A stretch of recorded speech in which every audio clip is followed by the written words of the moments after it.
How's it going, folks? This is Mike, back for another video after a little bit of a break. And I'd like to do chapter 3 of my series, The Strangest Film You've Never Seen, okay?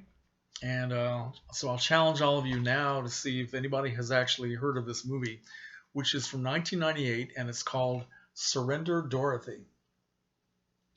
Okay? Surrender Dorothy. Not to be confused with the film of the same title, which came out in, I think, 2005, which I don't know anything about, but there are two films with the same title. This came out in 1998. Very low budget, independent film made in Philadelphia. And I don't think it had a very wide release, so a lot of people have probably never heard of it. But it is a very strange little movie that has something to offend just about everybody. So, okay, let me read on the back. They do the synopsis very well, much better than I can do. Okay? The problem: Trevor, age 26, is a loner obsessed with women, but he's so afraid of them he can barely speak in their presence. He needs companionship, a lover, someone to trust, someone to obey him. Well, don't we all? Okay, so now Lon, spelled L-A-H-N, this is a guy, and I'll explain the spelling later, age 22, is a heroin addict and a slacker, which I guess means he doesn't work. He likes women, but not as much as heroin. He stole his dealer's stash of heroin. Not a smart thing to do. And now needs a place to hide, someone to conceal and protect him. Okay, do you see where this is going? The solution: Trevor can hide Lon, lie for him, provide for him, but the price. He will only do this for Lon if Lon agrees to become Dorothy, Trevor's perfect woman. Hence the title, Surrender Dorothy. Now, before you switch the computer off, so the movie is a black comedy. It's described as a black comedy about gender manipulation, and it has a lot of funny stuff in it. These two guys are both heterosexual, but they get into this bizarre relationship where Trevor is so deathly afraid of real women that he finds in this guy who needs his help desperately sort of a blank slate in which to create a woman that he can actually control and a woman that he can relate to.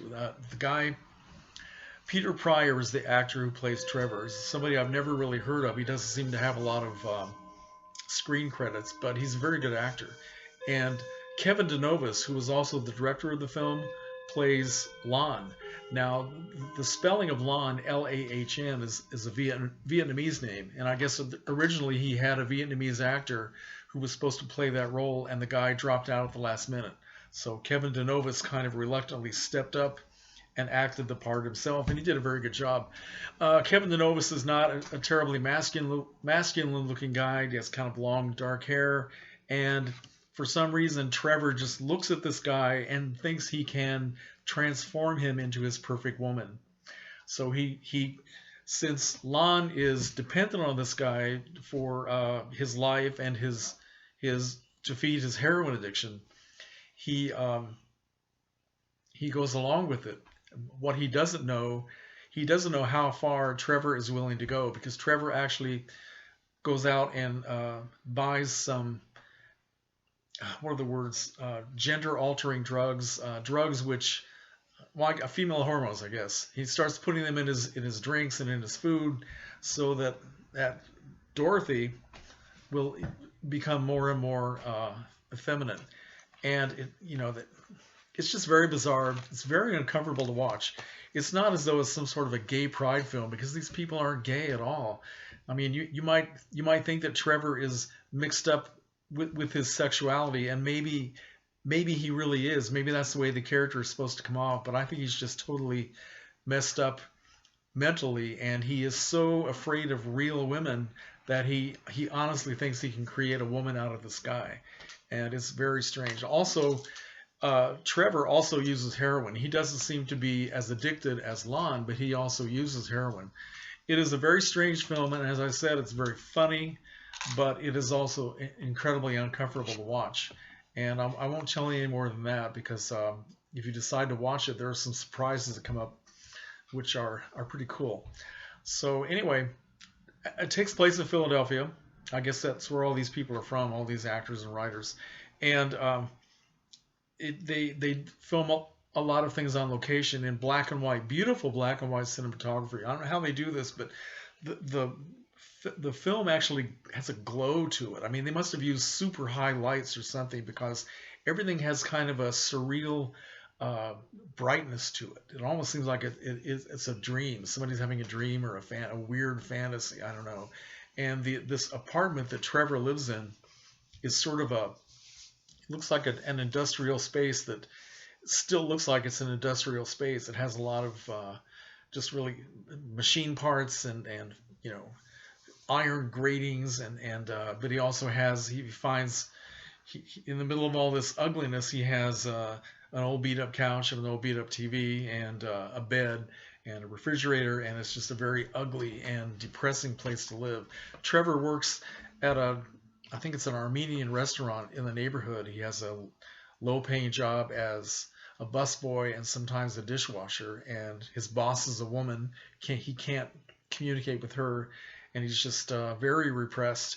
He even has a kind of a frightening encounter with a prostitute at a local adult bookstore, which he just wants to have some sort of a contact with a female. Everything doesn't go the way he wants it to, and it turns into a really ugly experience of violence. So it has some fascinating moments, but as I said, it's certainly not going to be for everybody. Now, let's see, what was I going to... Oh, there is one well-known, sort of well-known actress who plays in this. It was her first film, an actress named Elizabeth Banks, who was someone I don't know about very much, but I know she's someone who's made several films and I guess television, I don't know. But in this film, she uses the name Elizabeth Casey. I'm not exactly sure why that is, but I did read that she is very ashamed of this movie and regrets doing it, and she puts down the director and the whole experience, which she shouldn't because she's actually very good in it, and she's not asked to do anything that's really offensive. And so I don't know.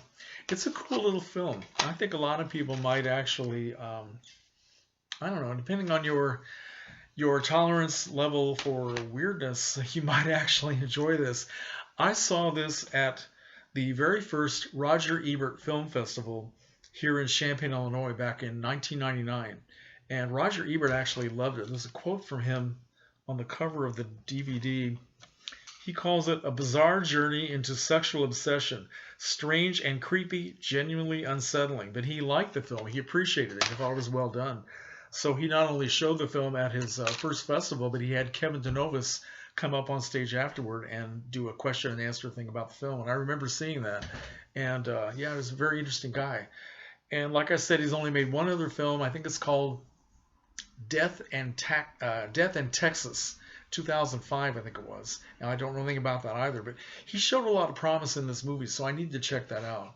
But okay, that's all I want to say. I'm trying to think. Oh, it did win some awards. Yeah, low budget film awards. Let's see, the grand prize at the Slam Dance, not Sundance, Slam Dance Film Festival, grand prize at the New York Underground Film Festival, and the same thing at the Chicago Underground Film Festival. So, yeah, it had a lot of good press, but I don't think that it certainly didn't make much money. It's a very nice DVD. It has a lot of extra features, including a commentary, which is kind of fun.